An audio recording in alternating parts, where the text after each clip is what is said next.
Okay, so I had a couple of questions about the new program 35 XML version, and the first question was, is it possible to effectively send the levels from several different charts onto a specific chart?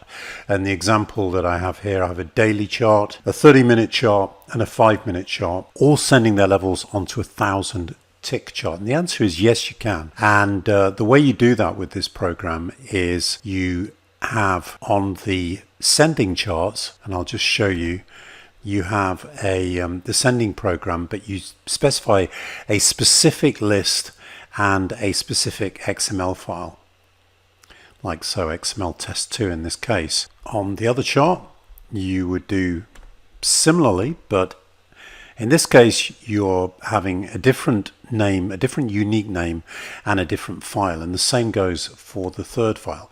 Then on the receiving file, what you have is you have you apply the program 3 times. And in each case, you give it a specific list name and an XML file name. And in that way, there's no confusion between the different sending files. Now, in this case, I've color coded it specific to the color chart. You can, as you know, the inputs can change the colors for both the sender or the receiver. So in this case, I made the charts coming from the 30-minute, I made them magenta, and on this chart they're a slightly lighter magenta. And just to show you that thing moving, if we just click on there, you can just see that move around. It's probably just slightly out of view now.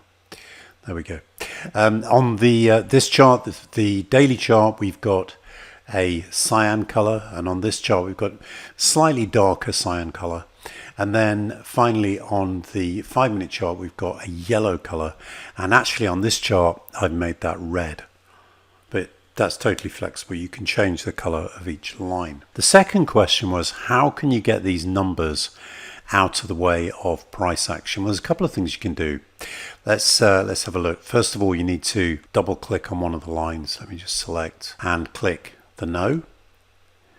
And what you can do is, instead of having it right justify, if you just turn that off, set as default, say OK, and then refresh, you'll see that now all the numbers, instead of being on the right of the chart where the price action is, they're going to be on the left. So let's just wait for that to refresh. There you go, there you can see it. The other thing you can do is go format, or let's just double click on the chart. And if you click on general, you can increase the space on the right. So you can just change that to say 20. And in that way, the price is moved over a little bit. And you've got more room here for the labels. Anyway, there's the answers to those questions. If you've got a question, please feel free to email me.